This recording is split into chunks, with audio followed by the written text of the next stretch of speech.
Hi there, I'm Lena Anani, and you're listening to She Wrote a Book, where I interview amazing women from all over the world who also happen to be published authors. I created this show to educate, entertain, and inspire you to be the voice you want to hear in the world. Now let's get started. You are listening to episode number 149 of She Wrote a Book, and today I'm interviewing Barbara Stark-Nemon, author of the book Even in Darkness, a novel. Based on a true story, Even in Darkness is a fictionalized saga of Klare Kohler's life as a Jewish woman in Germany, through 2 world wars and the 40-year relationship she had afterward with a German priest half her age. Barbara Stark-Nemon is the award-winning author of short stories and the historical novel Even in Darkness, and the forthcoming women's contemporary fiction Cider. She writes, swims, cycles, and does fiber art in Ann Arbor and Northport, Michigan. Again, her book is called Even in Darkness, a novel. You can find the link to purchase her book in our show notes for this episode at SheWroteABook.com/149. So Barbara, it's such a pleasure to have you as a guest today. My first question is this: what inspired you to write and publish your book? Well, first of all, I had heard all of the stories of the members of my family's lives that are fictionalized in this novel, in their lives in the 20th century, all my life. In contrast to a lot of victims and survivors of the Holocaust, my family constantly talked about their former lives. And then there's the fact that the people who the characters in Even in Darkness are based on are people that I knew and who really inspired me. Their stories captivated me and wouldn't let me go, and I really wanted the legacy of these remarkable people to live on. So I wrote a novel about them. That's incredible. That's so inspiring. Tell me a little bit more about Klare Kohler. How did her character develop for you, like over the course of writing the novel? The person of Klare Kohler in real life was my grandfather's sister, and she is the only person in his extended family other than his mother who did not escape Germany in the 1930s during the run-up to World War II and the Holocaust. The rest of my grandfather's siblings did escape, but she didn't because she wouldn't leave Germany. She wouldn't leave her mother and her husband, who could not get an affidavit. If you were ill, you couldn't leave, or if you were too old, you couldn't leave. And so she wouldn't leave her mother, my great-grandmother, and she wouldn't leave her husband, who'd been gassed in World War I. And so she sent her kids out and stayed in Germany. So this was based on a real person, and I'd heard a lot about her. I interviewed her. I never went to Europe as a younger person without stopping one side or the other to visit Clara and the priest that she lived with, who formed the basis of the story. So I had a lot of material. When she died at 100, she left all her personal papers to me, and so I inherited those. And so I did a ton of research, but I also knew her. I'd interviewed her. I'd interviewed other family members. So I had a very rich trove of material to base this character on. Wow. You are my hero. Like in my own personal life, I wish I did more of that, interviewing my grandparents and getting more information out of them. That's such an incredible story. That's wow. I'm speechless.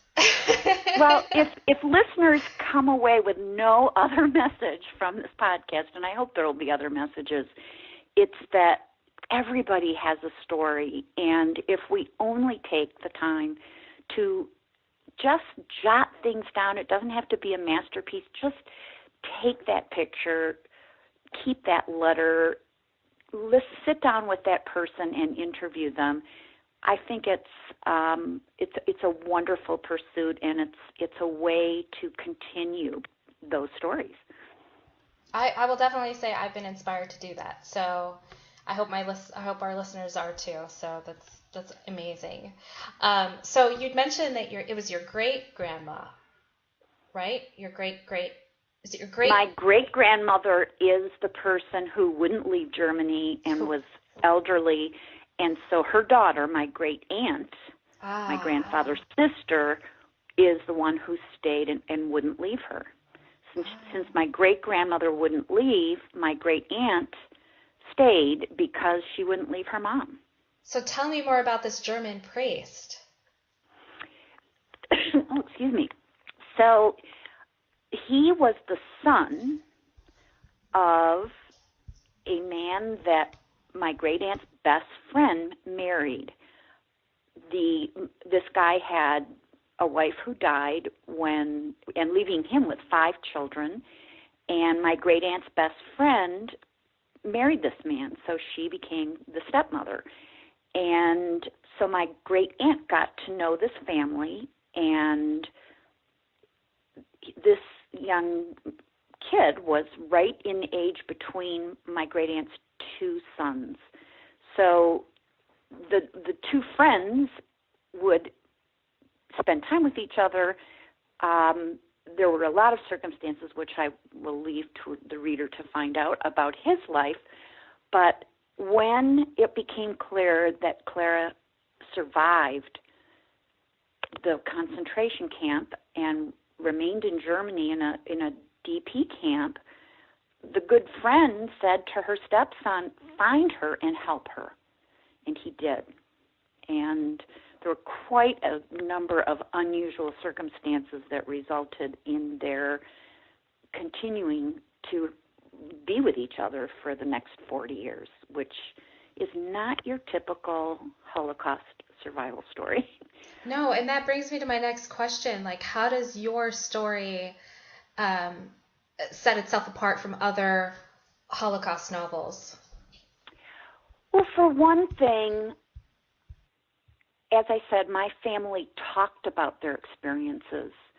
And so my sense that every Holocaust story involves trauma, tragedy, darkness, and pain and agony, period, end of story, was counterbalanced by this experience of this woman who went through everything there was to go through and came out in this absolutely transcendent life that she lived in Germany for the last 40 years of her life, and her capacity to reinvent herself in a way that forgot nothing, but forgave a great deal for the sake of making some meaning out of the horror that she'd experienced, was incredibly inspiring to me and was the counterexample to this devastating body of literature that was just nothing but sadness, pain, and agony.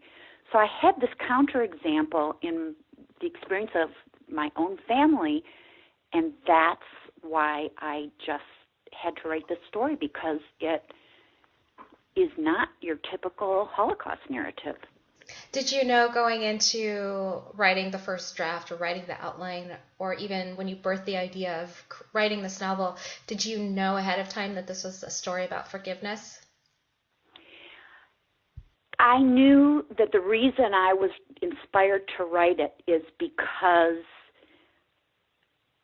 when people are faced with impossible situations, you can either become a victim of the situation, or you can work as hard as you can to have it become something that's not a defeat. And watching, listening, hearing, and experiencing, you could not walk into a room where this woman sat, even at 95, when she was nearly blind and crippled and so forth. You could not walk into a room without feeling this enormous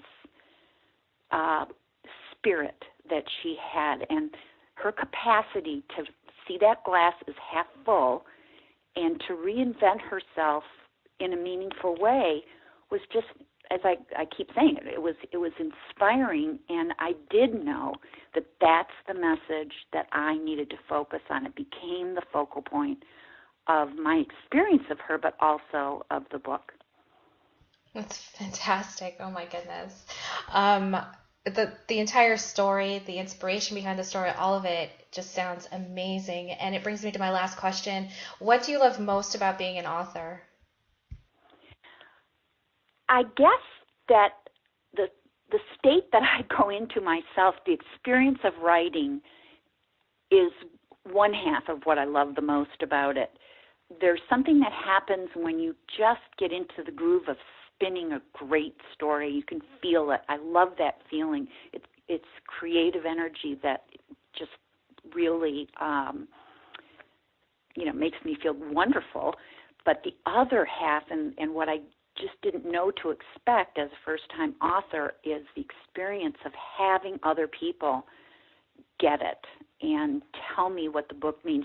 I mean, so many times people have said, I could not put this book down. And that is just, I had a wonderful career as a speech and language therapist for 30 years working with deaf kids. And I thought, that's it. That was my one shot at really feeling like I could do something well and love it and be good at it. But then to have this happen again as an author, to sort of reach people and be able to tell a story that means something to others, it's pretty good stuff. Absolutely. I love it. What a fantastic response. I love it. Barbara, thank you again so much for being our special guest today. We will have a link to your book in the show notes for this episode, and our listeners can find that at SheWroteABook.com/149 to learn more about our author and her inspiring book. Barbara, thanks again. It's been a pleasure. Thank you so much for having me. Thank you for listening to She Wrote a Book. If you enjoyed this episode, then subscribe now so you can automatically get access to all new episodes, and feel free to share your inspired thoughts with us in the comments too. I'd love to hear from you. Until then, may you always feel good and make magic.